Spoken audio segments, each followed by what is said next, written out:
Hey tout le monde, j'espère que vous allez bien. Aujourd'hui je vous retrouve pour une nouvelle vidéo. Je vais répondre à vos questions. De la foire questions, voilà, je suis trop contente. En tout cas merci pour toutes vos questions et tout. Merci d'être là, pour vos vues, pour vos messages, etc. Bref, on va commencer. La première question c'est: est-ce qu'il y a des matières à choisir ou c'est comme en France?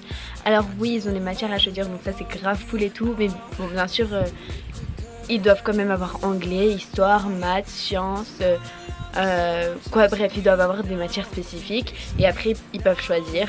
Bon, moi j'ai de la chance parce que j'ai vraiment des matières super fun, genre j'ai photo, film, bon après j'ai quand même espagnol, français, j'aide le prof, je m'en rappelle vraiment plus, mais si vous voulez une vidéo sur le système scolaire américain, n'hésitez pas. Faut-il un bon niveau scolaire pour partir en échange? Alors pas forcément, ils demandent les notes, les bulletins et tout, mais je sais pas s'ils regardent vraiment parce que voilà non plus faut pas rien foutre en cours. Tu rentres en quelle classe après ton échange? Est-ce que tu redoubles? Alors je sais vraiment pas si je rentre en seconde ou en première, et je crois que je le saurai une semaine avant la rentrée. Merci. Voilà. Combien t'a coûté ton échange? As-tu eu des aides? Alors avec le Rotary en fait on paye le visa, le billet d'avion, l'assurance et quelques frais. Et si vous faites un bus trip, donc ça c'est pas obligatoire, et ça dépend vraiment de tous les districts. Donc après je sais pas combien ça vous revient en fait, parce que ça dépend où tu prends ton billet, etc. Et ça dépend où tu vas surtout. Tu t'es inscrite combien de temps à l'avance? Alors je me suis inscrite en septembre-octobre 2016, donc presque un an et quelques mois à l'avance. Voilà, je crois qu'il faut le faire genre au moins avant décembre, un truc comme ça. Comment as-tu choisi ton programme? En fait c'était le seul que je connaissais, donc j'avais pas vraiment le choix. Et puis ma tante est dans le Rotary et elle est partie avec le Rotary, donc c'était plus simple. Est-ce qu'en arrivant tu as fait des cadeaux à ta famille d'accueil ou inversement? Alors oui, il faut en faire des cadeaux, et ça vraiment pensez-y parce que c'est la moindre des choses, voilà. Moi qu'est-ce que j'avais ramené? Je crois que j'avais amené des trucs genre avec des trucs écrits en français, genre des t-shirts ou des petits trucs de déco genre de maison du monde.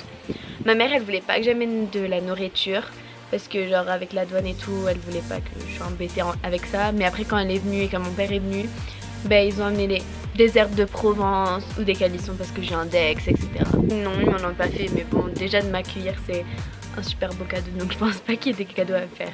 Tu es triste de devoir rentrer en France? Oui, mais après je suis quand même contente de rentrer parce que je vais voir ma famille, mes amis, etc.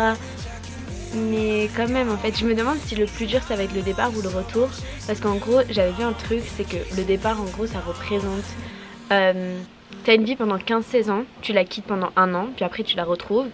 Et le retour ça représente t'as une vie pendant un an, et puis après tu la quittes à tout jamais. Donc voilà, c'est quoi le plus dur? Je sais pas. Continue à montrer ta maison américaine. Alors non, c'est trop personnel, mais vraiment genre, je vais même pas les demander en fait. Pour moi la réponse elle est voilà. Mais vous avez été énormément à me demander, mais je suis désolée, mais en fait je pense que ça se fait pas trop et tout, et je me vois pas du tout montrer une maison sur YouTube je suis pas une immobilière ou je sais pas quoi. Est-ce que ta maison aux USA est grande et belle? Alors ma première elle était gigantesque, mais genre vraiment, et celle-là elle est plus à taille humaine, donc voilà, elle est toujours super belle. Quand rentres-tu en France? Donc je pars d'ici le 20 juillet et je serai en France le 21. Dans 47 jours, pardon 15 jours, faire mon bus trip. Est-ce que tu serais prête à vivre aux États-Unis et d'avoir un avenir de famille là-bas? Alors je pense pas, parce que j'aime beaucoup les États-Unis, mais j'aime beaucoup la France aussi, et j'ai vraiment adoré la façon dont j'ai grandi. Et en fait ce que j'aimerais faire c'est peut-être genre habiter en France, je sais pas où encore, et voyager un peu partout dans le monde et venir régulièrement aux États-Unis, parce que je sais que si j'habite aux États-Unis je vais vouloir rentrer souvent en France, et genre je passerai je mettrai tout mon argent en fait dans ça, et j'ai pas envie de faire ça. Je préfère vraiment voyager un peu partout et tout. Voilà, à part si je deviens riche peut-être, pourquoi pas, voilà. Est-ce que la mentalité est différente qu'en France, surtout à l'école? Oui, mais les amis, mais mon dieu, mais c'est des stressés de la vie. Non, c'est pas des stressés de la vie. Bon, je crois que j'étais comme ça un peu avant au collège avant que je vienne ici, mais ils sont vraiment genre école. Ils pensent vraiment qu'à l'université, il faut qu'ils aillent dans la meilleure université, etc. Du coup ils travaillent énormément, genre ils pensent qu'à ça après, limite. Les clubs qu'ils font c'est pour aller à l'université, les sports qu'ils font c'est pour aller à l'université, bref en fait tout est lié à l'université, tout. Donc voilà, nous on n'est pas autant comme ça, genre on est vraiment plus relax en France par rapport au lycée et tout, genre on se met pas trop la pression. Eux ici ils se mettent la pression et les parents se mettent la pression, j'imagine même pas.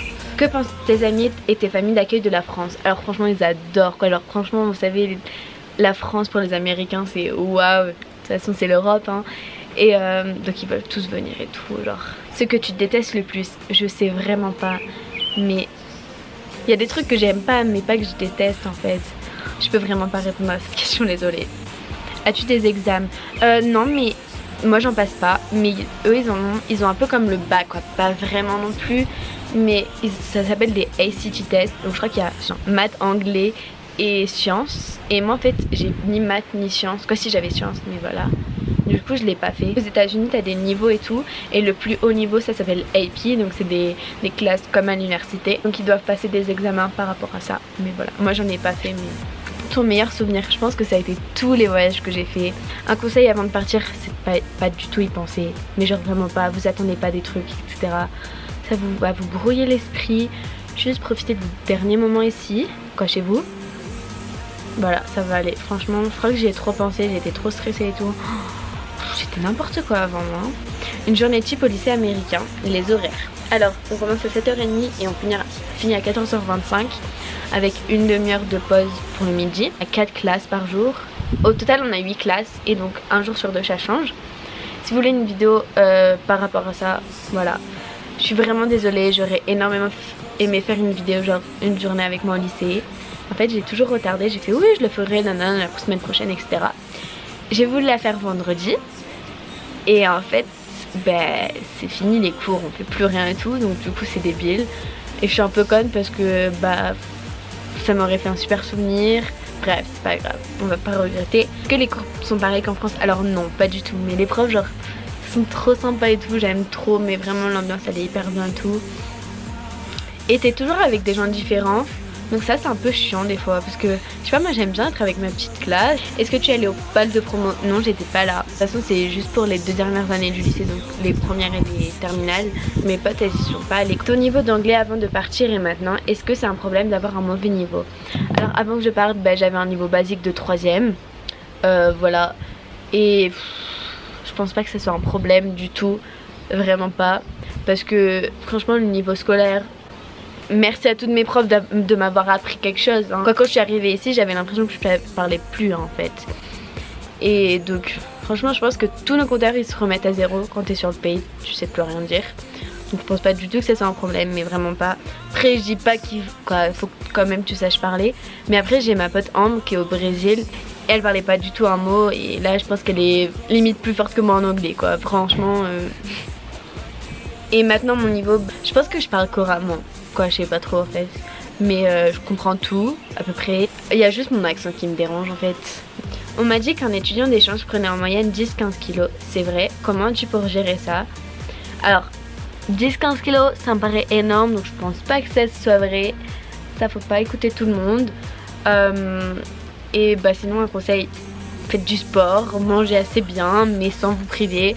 Et allez regarder ma dernière vidéo, voilà, j'en parle beaucoup plus. Est-ce que c'est vraiment industriel, fast food, où il y a des plats typiques? Alors non, pas du tout, je pense que c'est assez un cliché. Il y a des plats typiques, moi j'aime bien, ça s'appelle comment? Que c'est ouais, assez les plats de barbecue. Après il y a comment ça s'appelle? T'as des petits sandwichs comme ça, avec du porc à l'intérieur, c'est trop bon. Que tu peux être gradué? Oui, mais moi j'ai pas le niveau quoi. Je suis en seconde et c'est en terminale. Je suis allée vendredi soir, oh là là c'était trop beau. Je me suis dit mais pourquoi on n'a pas ça en France, mais on a le bac. As-tu des conseils au niveau des sélections, l'aide de motivation pour se démarquer? Alors franchement c'est décrivez-vous le mieux possible. Expliquez que vous avez des envies de voyager, de découvrir le monde, des nouvelles personnes et tout. Vraiment dites que ce que vous aimez faire. Ah oui, ça c'est un truc important. Vraiment dites la religion que vous faites, parce que ça ils peuvent vous placer dans des endroits genre plus par rapport à vous, etc. Comment tu gères ton argent? Alors j'ai une carte bancaire internationale, donc mes parents mettent des sous dedans. Avec le Rotary, on a 100 $ par mois. Ça c'est trop bien. Voilà. Donc après ça dépend où vous êtes, mais à peu près c'est l'équivalent de 100 $, un truc comme ça.